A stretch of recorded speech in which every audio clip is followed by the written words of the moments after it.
every person who is charged with a criminal offense is entitled to defend himself in person or by a legal practitioner of his own choice. Remember that an individual is entitled to remain silent. Every citizen in Nigeria is entitled to maintain a private life. You are approaching a military checkpoint or a police checkpoint without knowing that it's against or it offends them and subject you to a frog jump. That is wrong.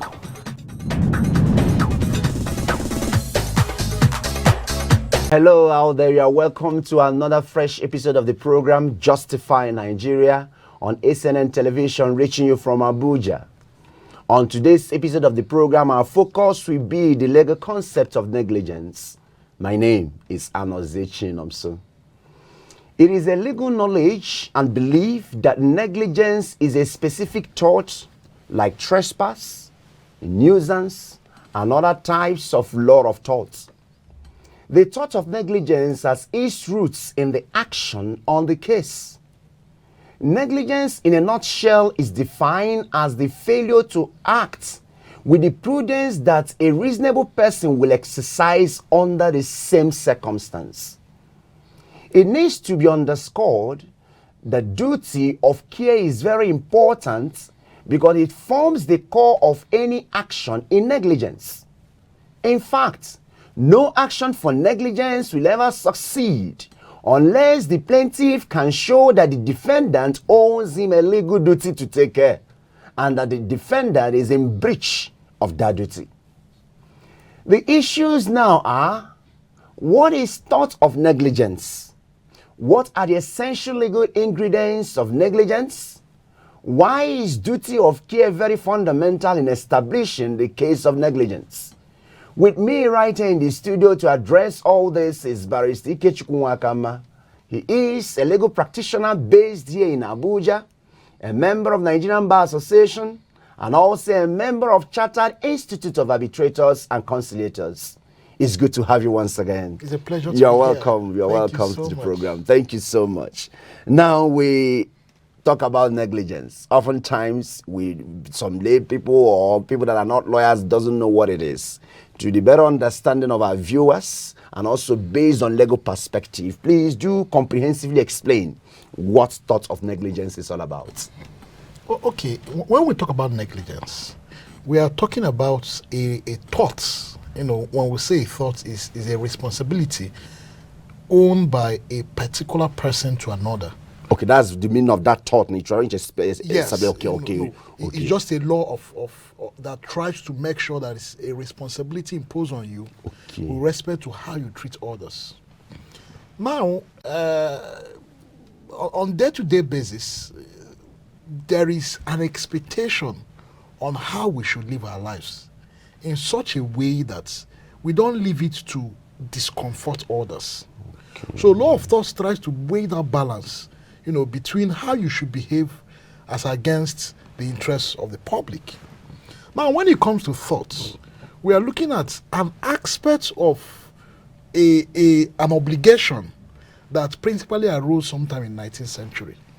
Okay. Prior before the 19th century. This is the historical view now? Yes. Okay. What we normally have is, whatever, for you to have any claim against anybody, there must be a contract binding you and that person. Even when you go out of your way to buy a normal goods, for you to hold the producer responsible, there must be a contract of warranty. And when we say contract of warranty, we mean that the producer must have given you some level of assurance that this thing you are taking is not going to harm you. Again, within that 19th century, there were a lot of industrial revolution, particularly in England. The law now started questioning to what extent do we hold people responsible for their acts and inactions. So what happened was that a particular case arose in the 19th century. Well, that was the first case that introduced the thought of negligence. And that is the case of Donahue versus Stevenson. What happened in that case, which I will use to illustrate, what the thought of negligence. It's like it's a locus classicus. It is a locus classicus. In fact, it's the first case that actually established that well, not only established, but that liberated the concept of thought of negligence. Because thought of negligence was limited to contract of warranty. So that is to say, for you to hold anybody responsible, there must be a direct contract between you and that person. So it was somehow bottled. Yes, so it's just limited. Now, this lady went out with her friend to have a lunch. And her friend bought her a bottle of ginger drink. And that bottle is not transparent, it's dark. So she started enjoying her ginger drink. At a point, she has gone midway, so she decided to turn it into a tumbler, a transparent tumbler. Immediately she put it into a transparent tumbler, she saw some decomposed material inside that ginger drink. And she had a shock, and ultimately it resulted to her having some serious stomach problem. Now she went to court to challenge that because she had suffered some level of discomfort by taking that ginger drink that contained a decomposed snail. Then the question was, you can't actually bring an action because there is no contract of warranty between the producer of that and ginger yourself, the consumer. Yourself. So why should you hold the producer responsible? She boldly took this matter to the House of Lords. And the House of Lords said, no, you have to take care of your neighbors. You have to take care of people who will directly be affected by your action. They introduced what we call a neighborhood test. Now, to establish that neighborhood test, the question, just like we have in the Bible, is who is your neighbor? They now define neighbor under the thought of negligence to be any person that will suffer from your act or omission. You therefore owe that person some duty of care. The moment you enter into your car, a duty of care quickly comes up. And what it means is that as you are driving your car, you owe duty to the road users, not to drive in such a way that you endanger their life. Yes. You walk into this building and you go to the lift. The management of this building owes you a duty of care to make sure that that lift is working properly so as not to cause a damage to you. You walk into the studio. As you are walking in, you are walking on the floor. The owners of that place also has a duty to make sure that the floor is not slippery so as to make you have an accident. So the duty of care is not actually placed on one side. It's encompassing on everybody. So that basically is a duty that if you must do anything, that act, it is reasonably foreseeable that it will endanger the other people, then you have to have some duty. Also, you have to be careful. You owe a duty of care. That's why when you walk into some malls today, when they are trying to clean it, you see them putting some signs telling you, please don't cross, please, because they are actually trying to make sure that they live up to that expectation given to them on that duty. Just like you are using the road when they are constructing roads. You see the road sign, divert, do this. The man is making sure that he discharges his duty of care to other road users. So when we talk about, in a nutshell, when we talk about the thought of negligence, we are talking about an imposition of a particular way of behavior that the law has imposed on you and I, or on the public, to behave in a certain way that we do not endanger or discomfort other people. And you see that through that there is orderliness in the polity, because if you are doing anyhow, then there will be a problem. So I think that's the essence of thought of negligence. Thank you very much. Are there essential legal ingredients of this thought of negligence? Are there essential ingredients of the thought of negligence? Yes, I will say yes. First, it doesn't exist in vacuum. Otherwise, people will abuse it. There won't be an end to what duty of care do I owe to you. So the law now, particularly in that case, to establish 3 primary ingredients that you must have in the Donoghue against Stevenson. That you have to prove in order to be entitled to any damages resulting as a result of thought of negligence. The first is that there is a duty of care. What then is the duty of care? It means that in the eyes of a reasonable man, you are expected not to do a particular thing. Let me give you an example with two cases. The first one was a cricket. The man has a cricket in his backyard. Then he raised fence, and at the point of playing the cricket, the ball went out of the fence and hit a passerby. The man went to court and said, I'm just a passerby. You have your art has actually affected me. The court rejected it. Said he has done all he could do to make sure that ball doesn't escape. That's reasonability now comes to play. That is the point. The reasonability now. Yes, in the eyes of a reasonable man. In that circumstance, that's what a reasonable man will do to raise that fence. To make sure that it doesn't. A similar circumstance arose too from a hockey. They were playing the game and the ball went out and hit a driver, and the driver had an accident. The whisking of a driver never had an accident, and he went to court. The man obviously did not do anything to make sure he protects his lawn and make sure that doesn't happen. Okay. And the court held him responsible. So the point is that there is a duty of care. That duty is that you have to act in a particular manner that another person should not suffer. Then, if you succeed in proving that duty of care, there's another ingredient too that you have to prove, is that you have suffered damages. Is that duty of care, has been breached by the person who owes that duty of care. So you have to prove that there is a breach of that duty of care. And the third point is that you have suffered damages. So these three must be proved together. The duty of care has to be proved that he owes you a duty. The second point is that he has breached the duty.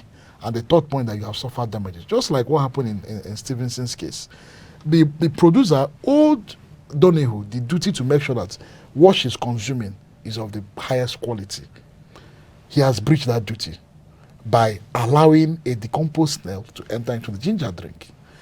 And she suffered stomach upsets as a result of taking that ginger drink.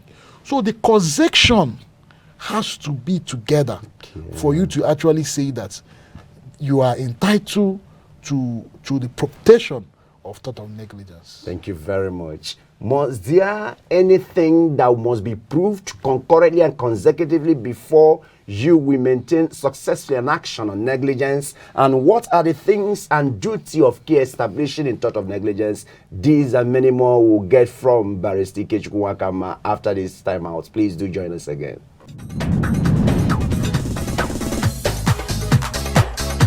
Hello out there, you are welcome to another edition of The Speaker, reaching you from ACNN Television. On today's edition, our focus will be on leadership with Nigeria or leadership in Nigeria. My name is Anozichi Nomso. Leadership is a process of social influence which maximizes the efforts of others towards the achievement of a positive goal. It then means that it is expected of a leader to have a clarity of mind and ensure on how things could move forward and improve. A situation where a leader do not consider the feelings and welfare of his people, but rather enriches himself with the position he occupies, is not leadership, but rather leadership. The deplorable and dilapidated state of Nigeria nowadays have left many to wonder on whether we have leadership in Nigeria or leadership in Nigeria. Our so-called leaders are gradually setting political dynamites and political atomic bombs which are on the verge of exploding, which when it does explode, everybody will be victims. In a situation where a president of a country will be very complacent to address the security challenges in his country, is example of leadership and not leadership. In a situation where government provides free education to our subjects, but the Minister of Education can never dare take his children or grandchildren to those schools. Rather, he takes them to the United States of America, takes them to Canadian school and European schools, is a perfect example of leadership. When a leader has failed in his duty in providing the constitutional security of lives and properties to the citizens that elected him, and yet refuses to resign is a perfect example of leadership. When an immediate past governor of a state in Nigeria and the incumbent governor of the same state publicly fight themselves over a property of the wife of that former governor, in the notion that the wife of that former governor used the state resources to develop that property, is a shameful act which has affinity with leadership. When leaders of a country become hunters and gatherers of cars, buildings, and money, is an agent of leadership and not leadership. Instead of our leaders to engage in positive thinking in order to come out with better visions and ideas that will improve the economy of Nigeria, rather they engage themselves in primitive accumulation of properties with bags of gold which they can never sleep on because sleep must have deserted them. And even when they take sleeping pills, yet they cannot sleep because there is no peace for the wicked soul. A few years ago, former Petroleum Minister of Nigeria, Mrs. Desiani Alison Medeke, has 37 flats seized from her by the Nigerian government in Lagos State alone. What a primitive accumulation. We have 36 states in Nigeria. Desiani Medeke can comfortably distribute one to each state, including the Federal Capital Territory. You see the mindset of bad leadership. And the tragedy about these conscienceless political leaders is that after milking dry and looting the public treasury, they still go to mosque on Fridays and church on Sundays and say, "Our Father who art in heaven, hallowed be thy name." And yet he or she is a thief on gigantic proportions, stealing on an industrial scale. You know, Alexander the Great was a great man. Between the ages of 30 to 32 years, he conquered almost all the Asia Minor. Before he died of syphilis and alcoholic poisoning at the age of 33, he instructed his 4 war generals to do the 3 following things when he dies. Number 1, to allow the best doctors and physicians to carry his corpse. Number 2, to strew all the gold, silver, and other precious stones along the path towards his grave. And finally, he wants his casket to be constructed in such a way that his hands will be outstretched. And upon being asked why these uncommon instructions, he said, "I want the best physicians and doctors to carry my corpse, so that the world may know that no matter how powerful and great you are, when death comes, not even the best doctors can cure and save you. I want the path to my grave to be strewn with all the precious stones I have struggled and labored to gather, so that humanity will know that none of all this will follow me to the grave. For vanity upon vanity are all vanities. And I want my hands to be outstretched from my casket, so that people may know that empty-handed I came into the world, and empty-handed I shall leave." I wish that our leaders will take counsel from this. No, they will not. They believe that they are immortal until death visit them. Professor Chinua Achebe was right when he said that the problem of Nigeria squarely is the problem of leadership. And I agree with him, because experience have demonstrated that where leadership is good and sound, there is progress, there is development, and coexistence of peace and understanding. The reason many Nigerians are dying in hunger and in poverty is because our leaders have made that choice. Because I strongly believe that hunger and poverty can be dealt with if our leaders choose to liberate themselves from the bondage of primitive accumulation.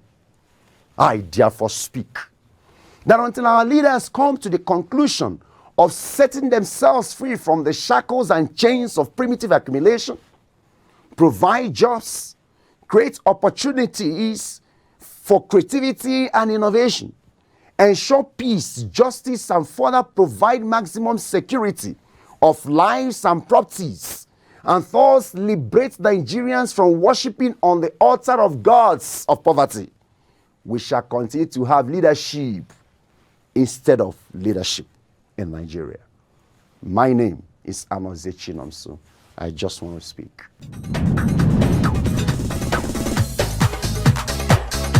Hello, you are welcome. You are still there with Barrister Ikechukwu Nwakama. Glad to know that you are still there with us. Now, Barrister, before we went for break, you are trying to talk about the essential ingredients of negligence, the issue of duty of care, and there must be also the breach of that duty of care and maybe the resultant damage of that duty of care. Now, the question I'm asking now, why is duty of care very important in establishing case of tort of negligence? Because from what you have explained, even from the historical history of trace, it's like that duty of care is very essential. Why is it very essential? You know, just like I did mention, we can't leave the tort of negligence open-ended, because what it does is that everybody now start looking over his shoulder. You know, you start now asking yourself, what is the expected standard of conduct required of me? So that is why the law has now deemed it fit that if you must hold anybody responsible, then it shouldn't be a good Samaritan. It shouldn't be somebody who is passing by on the road and wants to help you. There must be a duty to act in a particular way. And there are a lot of instances. I've given you the one of roads. A driver owes duty to the people who are other road users. A doctor owes duty to the patient to make sure that you prescribe the right drugs for the patient. A lawyer owes a duty to his client to make sure he doesn't give him misinformation. You know, it goes down and down and down. You know, in fact, there are other duties that are even higher than the general duty of care that we call fiduciary duty. You know, that duty of trust that they've been given to you, just like a father or even under a Child Rights Act. You know, parents can be held liable for breaching the duty of care they owe to the children.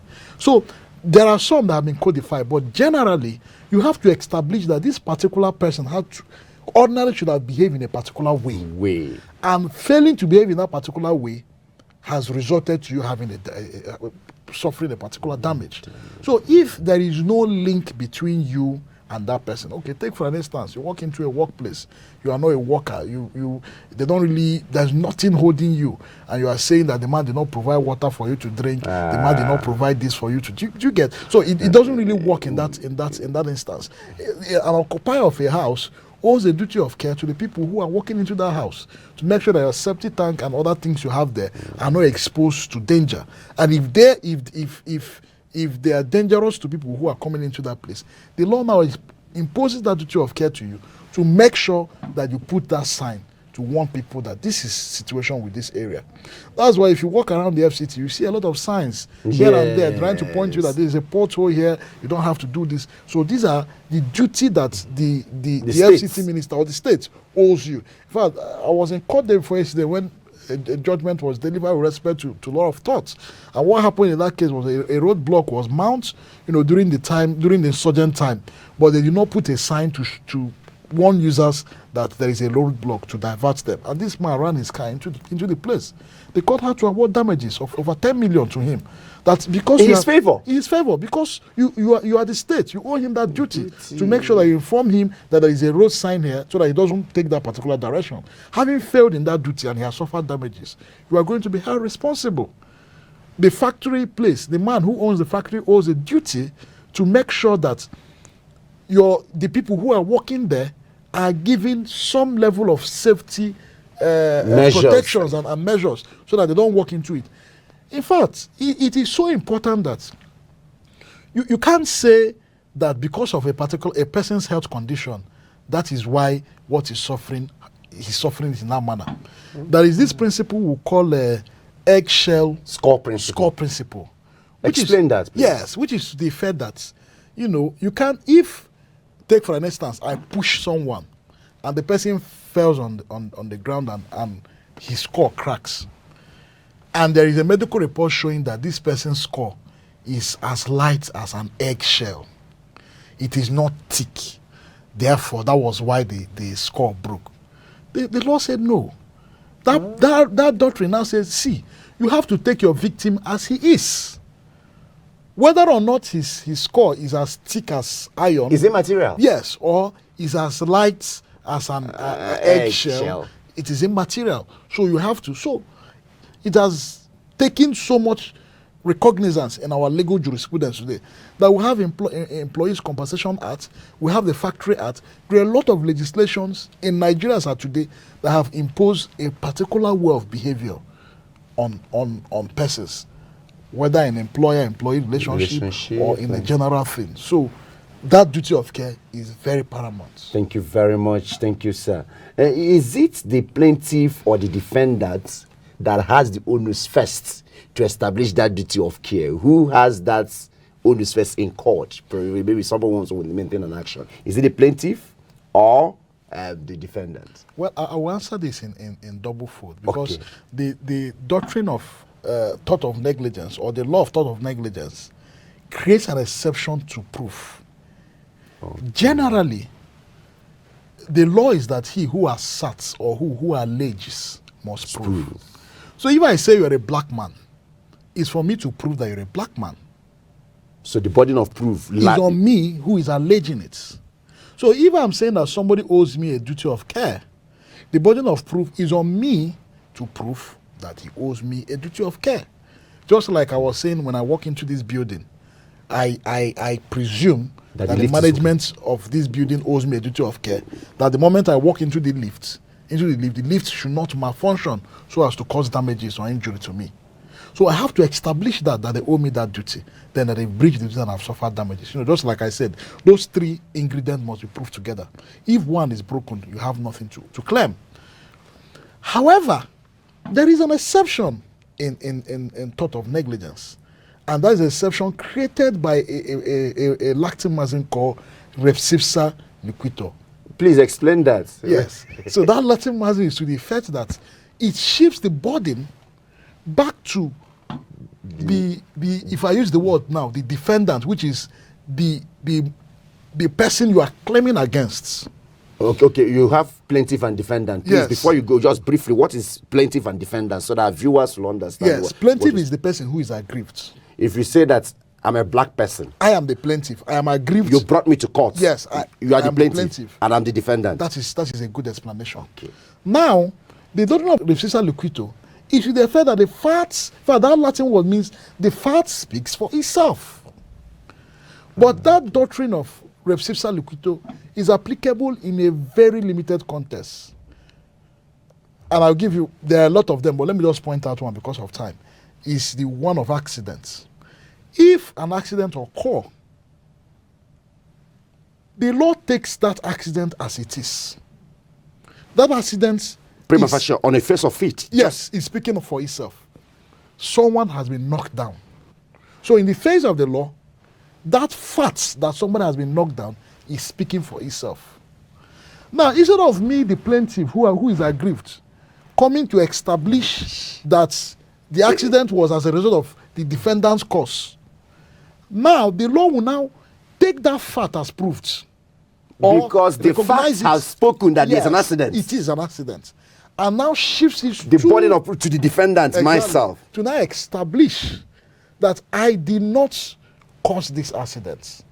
So, yes, I can say the burden of proof first lies on the plaintiff in the event that it is a general tort of negligence. But there are exceptions to that situation, which is very fantastic. Okay. There are exceptions to that situation. Which are, yes. Like I did mention, which normally is the law of Res Ipsa Loquitur. There's another one which we call the control test. Okay. So the law looks at who is in control of that circumstance. So if the control test comes to play and the law says that you are the one that is in control, so you are the one that's supposed to explain what has happened in this circumstance. And it's reasonable. Somebody that has been knocked down in an accident will not really know whether the car is coming from left or the car is coming from right. All you know is that you are knocked down. Sometimes you're even unconscious. So there are some presumptions that the law has to make in your favor.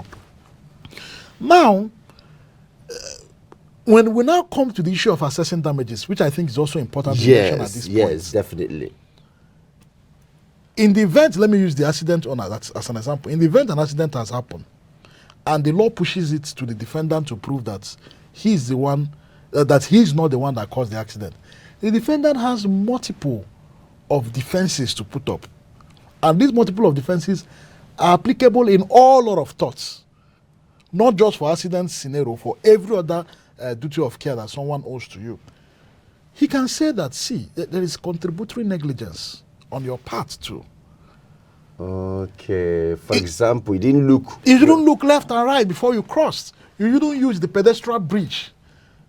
If you have done some things on your part, maybe I shouldn't have just run you over. maybe I would. So it becomes a defense that there is a contributory negligence. Another defense that arises too is what we call volunteer of fit injuria, a Latin masculine called volunteer of fit injuria. Which means? Which means to he who consented, no harm is done. Or to the consent, no harm is done. For example? The people who are in the boxing ring. Ordinarily, I shouldn't throw a boss or a punch on another person. But bosses are sign off. You can hit me at will. You are aware of what you are coming into. Exactly. So they have consented to that particular act being done to them. So if at any point you have consented to a thing to be done to you, you cannot come back again to say, yes, there is negligence. You owe me a duty of care, you breach duty of care and have suffered damages. So there are ways to it because issue of thought, they are factual based. Okay. You know, there are things that the judge will have to look at factual circumstances to arrive at whether or not there is a duty of care or whether or not that duty of care has been breached, or whether or not damages has been suffered. Thank you very much. Now, quick one to our viewers, in case any of them now suffer that kind of breach of duty of care, or maybe how will they enforce? Do you advise to our viewers on how they enforce their rights when somebody trampled on them through negligence or thought of negligence? First is that, and we see that every day in hospital, and I say this with every sense of humility. What we see in our Nigerian hospitals are very worrisome because people are not really coming up to challenge some things. Some deaths or some mishaps are occasioned as a result of carelessness on the part of healthcare services. I respect their work. We've seen situations they've left surgery material, inside a patient. A patient. So what happens is that at the moment you feel that somebody who should act in a particular way has not acted in a particular way, and you have suffered damages, please consult a lawyer. Just like you. But yeah. In US, they have negligent, they have tort lawyers. Those lawyers, in fact, in Nigerian context, we can't advertise. But there in US, they advertise. They will tell you, have you fallen down? Have you hit your head somewhere? Have you been slipped off? Have you been done? Please consult us. It's a big business in some jurisdiction. And that has actually made people to behave in a particular way. So once you notice that a person has not lived up to his expectation, in fact, let me use the word expectation, consult a lawyer. The lawyer will now begin to assess that fact, begin to examine whether that fact can meet up the three requirements in thought of negligence, which is duty of care, yes, breach of that duty, and damages. And then he'll take up an action. And remember, we say ubi jus ubi remedium, which means without remedy. Yes, once there is harm, there is remedy. If you can establish that somebody owes you a duty and has breached that, the law always have a way to. Thank you very much. Consult a lawyer when you think that somebody has breached that type of thought of negligence, and Barrister Ikechukwu is here for him to be consulted. I want to appreciate you for coming, and I pray that next time we call you oblige us. I will, definitely. It can never be disputed that a thought of negligence occurs in our day-to-day living. It is believed that so many persons' rights such as this have been violated in this regard without them knowing it.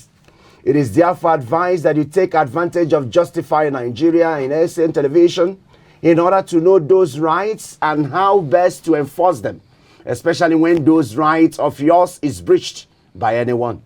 It is further advised that on establishing the case of negligence, one must prove the existence of legal duty to take care, a breach of that duty, and finally damages as a result of that breach.